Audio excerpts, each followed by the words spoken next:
तो hello friends, स्वागत है हमारे प्यारे से यूट्यूब चैनल में। और आज हम लोग पढ़ेंगे क्लास 9 का सब्जेक्ट साइंस और चैप्टर नंबर 3 1 2 हमारे यूट्यूब चैनल पे अपलोडेड है, आप जाकर देख सकते हैं।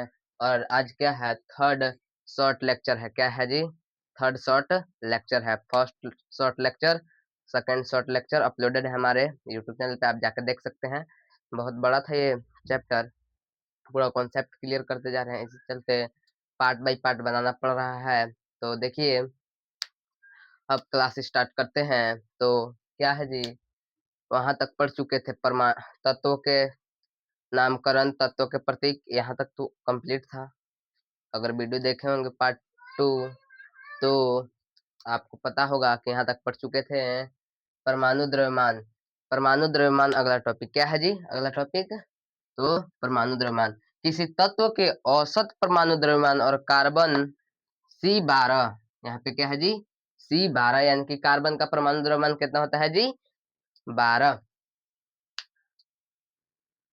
कार्बन का परमाणु द्रव्यमान कितना होता है? 12।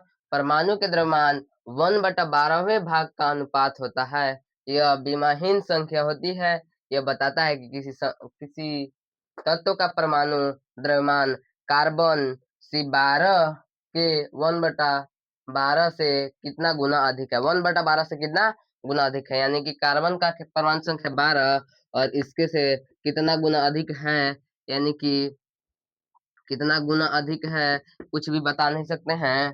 तो यही क्या बताता है जी? परमाणु द्रव्यमान, परमाणु द्रव्यमान क्या बताता है जी? परमाणु द्रव्यमान बताता है। तो यही लिखा हुआ है। और कुछ तत्वों के परमाणु द्रव्यमान क्या है जी? दिए हुए कुछ तत्वों के परमाणु द्रव्यमान, हाइड्रोजन का 1, कार्बन का 12, नाइट्रोजन का 14, ऑक्सीजन का 16, सोडियम का 23, मैग्नीशियम का 24, सल्फर का 32, क्लोरीन का 35.5 और कैल्शियम का कितना है जी? 40। आप लोगों को इतना याद में रखना है। तो अगला टॉपिक हम लोग चलेंगे। ये कॉन्सेप्ट क्लियर हो गया, तो अगला टॉपिक चलेंगे हम लोग।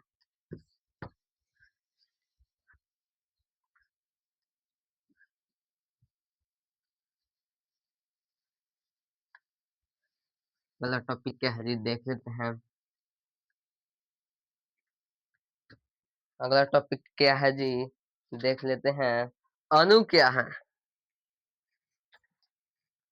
अणु नहीं, प्रा परमाणु किस प्रकार अस्तित्व में रहते हैं। अगला टॉपिक क्या है जी? परमाणु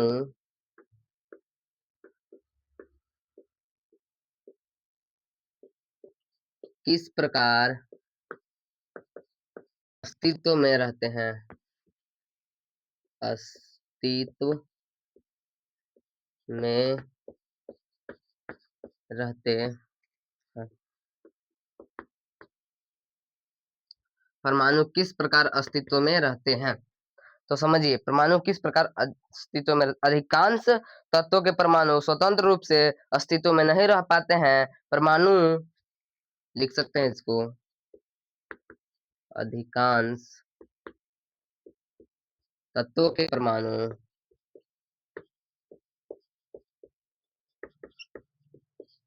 अधिकांश तत्वों के परमाणु स्वतंत्र रूप में अस्तित्व में नहीं रह पाते हैं। क्या जी? अधिकांश जो तत्व के परमाणु हैं वह स्वतंत्र रूप में नहीं रह पाते हैं। परमाणु, इसको लिख सकते हैं, परमाणु अणु तथा आयन से मिलकर बने होते हैं। परमाणु किन किन चीजों से मिलकर बने होते हैं जी? अणु तथा क्या? अणु तथा आयन से मिलकर बने होते हैं। ये अणु तथा आयन अधिक संख्या में पुंजित होकर, यह अणु तथा आयन अधिक संख्या में पुंजित होकर अधिक संख्या में पुंजित होकर क्या जी स्वतंत्र रूप में ला देते हैं, अधिक संख्या में पुंजित होकर वह द्रव्य बनाते हैं, वह द्रव्य बनाते हैं जिन्हें हम छू सकते हैं, छू सकते हैं। क्या बोला है? परमाणु किस प्रकार अस्तित्व में रहते हैं, तो देखिए क्या लिखा हुआ है। अधिकांश तत्वों के परमाणु स्वतंत्र रूप में नहीं रह पाते हैं और क्या परमाणु अणु तथा आयन से मिलकर बने होते हैं।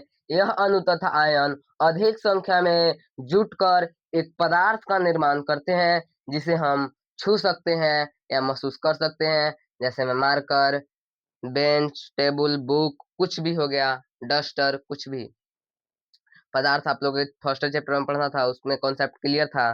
तो इससे अगला टॉपिक चलेंगे। अगला टॉपिक क्या है जी? हाँ, इसमें तो सर बोल दिया कि परमाणु, अरे परमाणु, हाँ, परमाणु अणु एवं आयन से मिलकर बने होते हैं। तो अणु किसको कहते हैं? अणु क्या है? अगला टॉपिक क्या है जी? अणु, मॉलिक्यूल्स। अणु क्या है?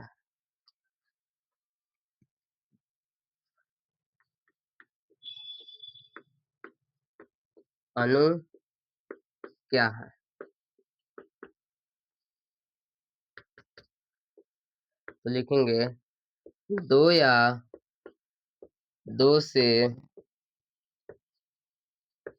अधिक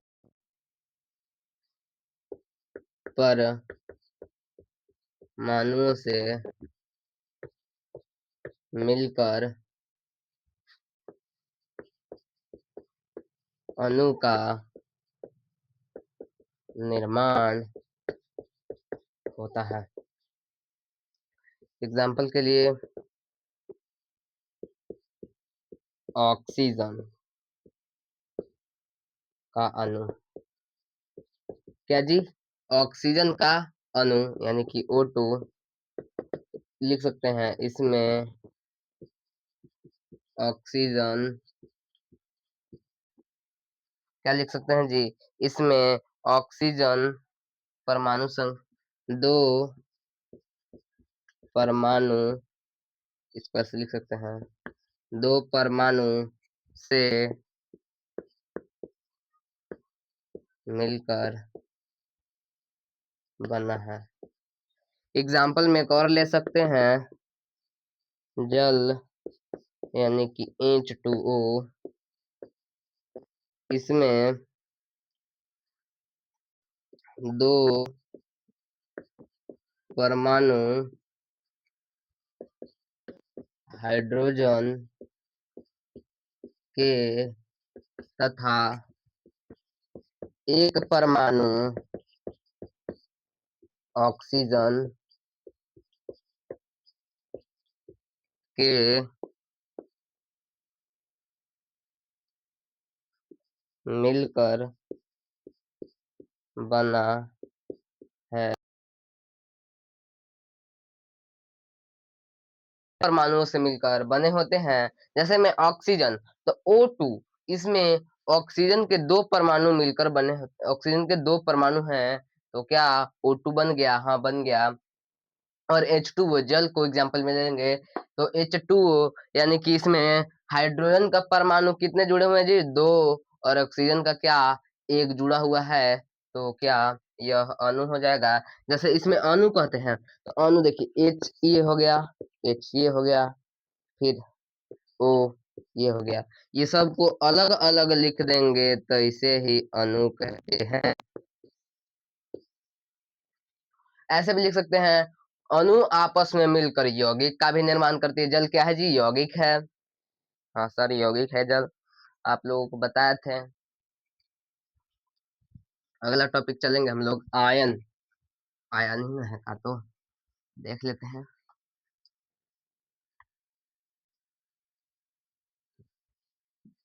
क्या है जी? ओ, तत्व के अणु, तत्व के अणु, वो तो सिंपल सा अणु पढ़ ली, इसमें तत्व का अणु पढ़ना है।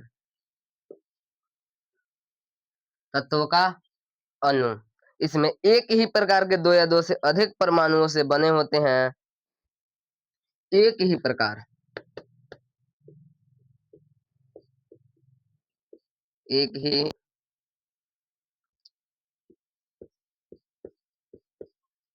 प्रकार के दो या दो से अधिक परमाणु से मिलकर बने होते हैं। एक ही प्रकार के परमाणुओं से मिलकर दो या दो से अधिक परमाणु से मिलकर क्या होते हैं जी, बने होते हैं तत्व के क्या, अणु। और इसमें रासायनिक निक रूप से बंध से जुड़े होते हैं। यह रासायनिक रूप से बंध से जुड़े होते हैं, जैसे N2, ये अणु ही तत्व का सबसे छोटा कण होता है जो स्वतंत्र रूप से मौजूद रह सकता है।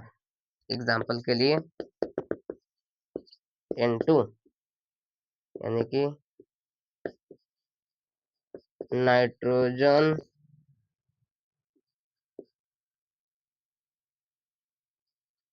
का अणु छोटा होता है तथा यह स्वतंत्र रूप में रह सकता है। क्या जी, नाइट्रोजन का अणु बहुत छोटे होते हैं और यह स्वतंत्र रूप में रह सकते हैं। कुछ तत्वों के परमाणुकता एक होता है, जैसे में कुछ तत्वों की परमाणुकता कितना होता है जी, एक। यह परमाणुकता,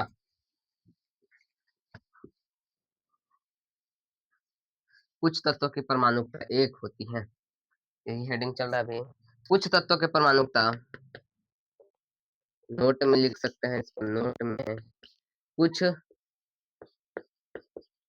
तत्वों की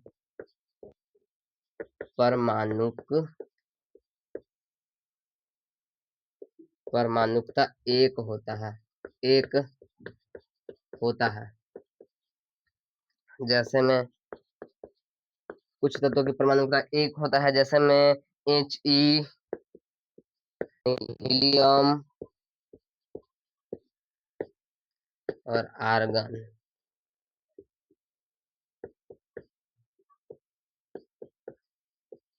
आर्गन क्या जी, कुछ तत्वों की परमाणुकता कितना होता है जी, एक।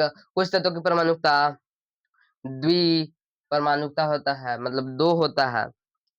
तो चलिए इसको एक परमाणुकता और द्विपरमाणुकता का देखेंगे।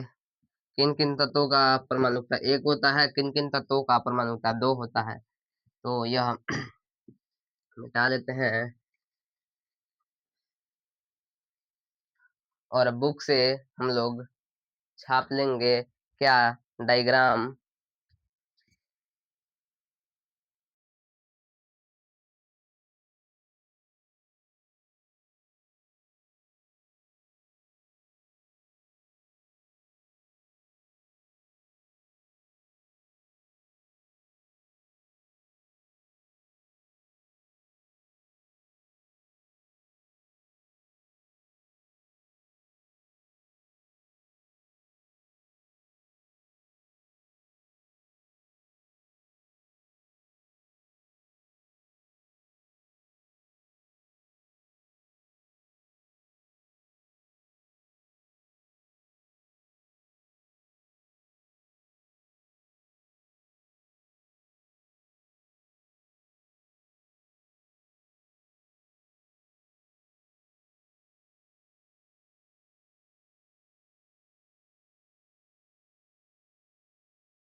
आयन क्या है? तो देखिए आयन क्या है? विद्युत आवेशित परमाणु या परमाणुओं का समूह होता है। विद्युत आवेशित परमाणु या परमाणुओं का समूह होता है जो इलेक्ट्रॉन की संख्या में क्या बोला है? विद्युत परमाणु विद्युत परमाणु एवं परमाणुओं का विद्युत परमाणु एवं परमाणुओं का क्या होता है जी? परमाणुओं का समूह होता है जो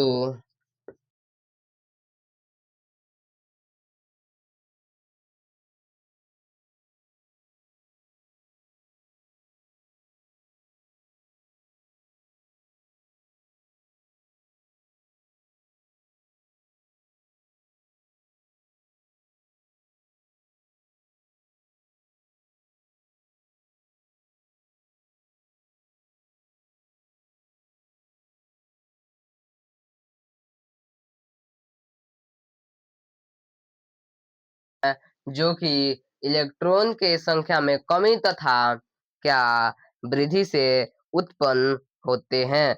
किसी आयन पर धनात्मक आवेश हो तो उसे धनायन, किसी आयन पर, इसको नोट में लिख सकते हैं जी हम लोग। किसी आयन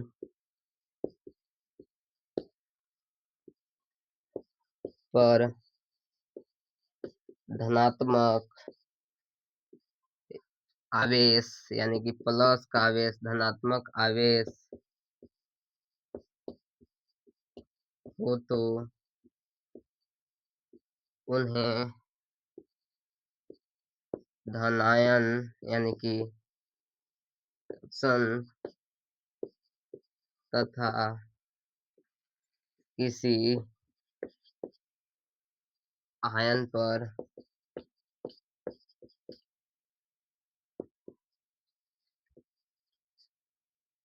ऋणात्मक आयन नहीं होगा, तत्व पर, पदार्थ होगा, पदार्थ, इसको भी किसी पदार्थ पर ऋणात्मक आवेश हो तो उन्हें ऋणायन ऋणायन यानी कि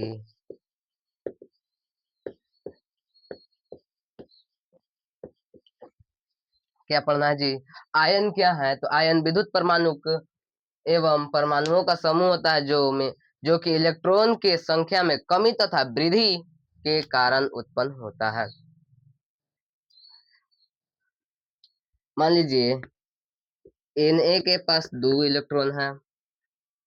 Na के पास कितने? 2 इलेक्ट्रॉन। और Cl के पास इलेक्ट्रॉन, और क्या Cl के पास क्या 2 इलेक्ट्रॉन है। तो इसमें Na माइनस, Na प्लस और Cl माइनस में चल जाएगा। यही क्या यहाँ पे यहाँ पे बढ़ रहा है कि नहीं, तो इसी को बोलते हैं क्या कि इलेक्ट्रॉन में कमी तथा वृद्धि के कारण क्या हो रहा है जी? आयन का निर्माण होता है। जैसे में सोडियम क्लोराइड, एग्जाम्पल जगह नहीं है तो इसे मिटा देते हैं, लोग समझ जाइएगा और नोट में लिखते जाइएगा आप लोग। क्या जी? नोट में लिखते जाइएगा आप लोग।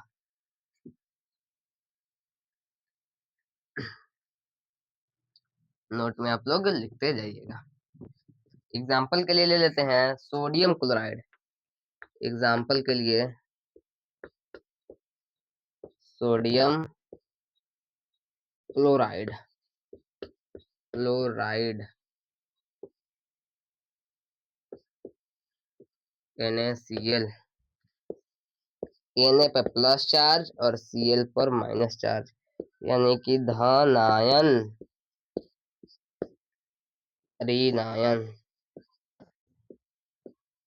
यही हो गया आंसर।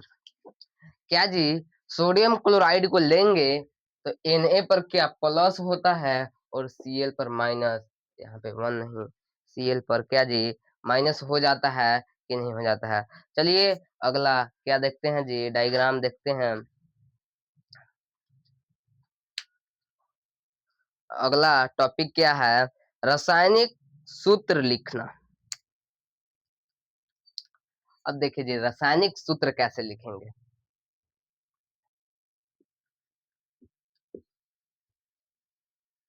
रासायनिक सूत्र लिखना,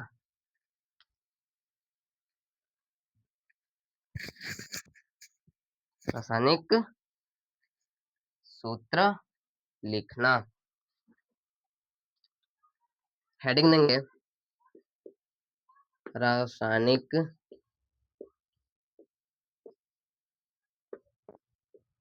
सूत्र लिखना। अच्छा रासायनिक सूत्र कैसे लिख सकते हैं, रासायनिक सूत्र लिखना, रासायनिक सूत्र लिखना, रासायनिक सूत्र लिखना। क्या बोला है, आपको उन तत्व या आयनों का प्रतीक और उसकी संयोजकता को जानना होगा जिससे यौगिक बना होता है। लिख सकते हैं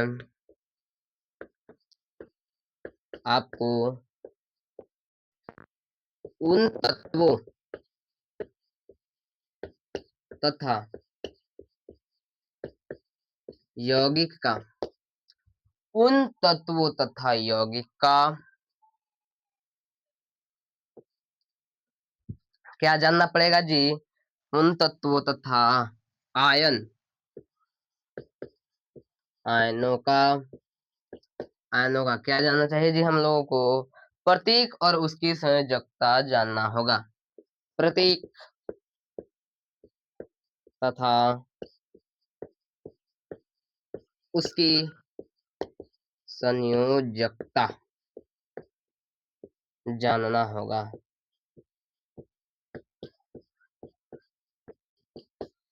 रासायनिक सूत्र लिखने से पहले हम लोग को क्या जानना होगा जी, तो उन तत्वों या आयनों का प्रतीक और संयोजकता जानना होगा जिससे यौगिक बने होते हैं, जिससे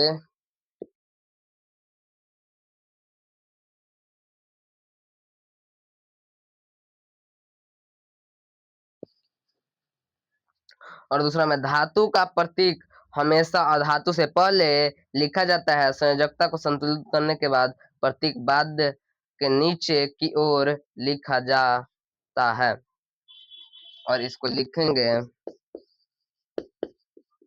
धातु का प्रतीक,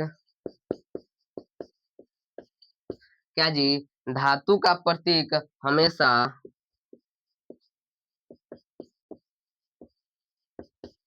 अधातु से पहले लिखा जाता है, लिखा जाता है,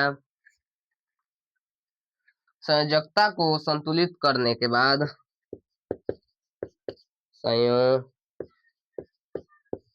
संयोजकता को संतुलित करने के बाद संयोजकता के बाद नीचे की ओर लिखा जाता है, प्रतीक के बाद, प्रतीक के बाद नीचे की ओर लिखा जाता है, नीचे की ओर लिखा जाता है और ये क्रॉस ओवर करके अंतिम सूत्र बनता है। यह क्रॉस ओवर ओवर करके अंतिम सूत्र बनता है। बस इतना ही सुन के आप लोग लिख लीजिएगा, राइटिंग नहीं पता चल रहा है तब। क्या हम शुरू से बोल दे रहे हैं, आपको उन तत्वों तथा आयनों का प्रतीक तथा उसकी संयोजकता जाननी पड़ेगी जिससे यौगिक बने होते हैं। और नोट में ध्यान देने वाली बात है, इसको नोट में लिख सकते हैं, यानी कि वीवीआई पॉइंट है। धातु का प्रतीक हमेशा अधातु से पहले लिखिए, लिखा जाता है। संयोजकता को संतुलित करने के बाद प्रतीक के नीचे की ओर लिखा जाता है, और यह क्या जी, क्रॉस पॉन्डिंग क्रॉस ओवर होता है। चलिए एक 8 एग्जाम्पल देख लेते हैं। ऐसे तो कल डिटेल में बताएंगे, पहले संयोजकता बताएंगे, आयन क्या होते हैं, ये सब बता करके अगले लेक्चर में बताएंगे। लेक्चर नंबर 4 में आज एक एग्जाम्पल देख लेते हैं, ऐसे ही आप लोग समझ में नहीं आएगा आज, तो कल की क्लास में आप लोग को जरूर समझ में आ जाएगा। चलिए एग्जाम्पल एक हम बना देते हैं। एग्जाम्पल के लिए क्या लेंगे, हाइड्रोजन क्लोराइड का सूत्र। उदाहरण के लिए लेंगे हाइड्रोजन क्लोराइड का सूत्र बनाएंगे। हाइड्रोजन क्लोराइड का सूत्र क्या जी, हाइड्रोजन क्लोराइड का सूत्र। हाइड्रोजन, हाइड्रोजन तत्व का प्रतीक, पहले क्या बोला है जी, तत्व का प्रतीक। प्रतीक हम लोग को पता होना चाहिए। हाइड्रोजन यानी कि H और Cl। क्लोराइड का क्या हो जाता है जी, Cl हो जाता है। और Cl की संयोजकता हमेशा एक होती है, और क्या जी, H का भी संयोजकता कितना होता है जी, एक होता है। यानी कि हाइड्रोजन की संयोजकता H होता है। इसमें आयन नहीं है, तो आयन नहीं है तो यानी कि उसमें क्या बोला है जी, आयन को संतुलित करना है। तो इसमें आयन को संतुलित कैसे करें, नहीं है तो छोड़ देंगे, डायरेक्ट क्या लिख देंगे जी, मल्टीप्लाई करके ये वाला Cl हो जाएगा, और ये पूरा सूत्र बन गया क्या, हाइड्रोजन क्लोराइड का HCl का। और देखिए एक आठ लेते हैं, मान लीजिए एल्युमिनियम ऑक्साइड का सूत्र। क्या लेते हैं जी, आवेश, एल्यूमिनियम ऑक्साइड का सूत्र लेते हैं। तो देखिए एग्जांपल के लिए एल्यूमिनियम ऑक्साइड, एल्यूमिनियम ऑक्साइड, तो क्या एल्यूमिनियम का एल हो जाएगा, और ऑक्साइड का ओ लेंगे, और आवेश क्या हो जाएगा, आवेश, आवेश क्या हो जाएगा जी, इसका प्लस में 3, अब इसका माइनस में 2, तो Al2CO3 क्या हो जाएगा जी, एल्युमिनियम ऑक्साइड Al2 और CO3।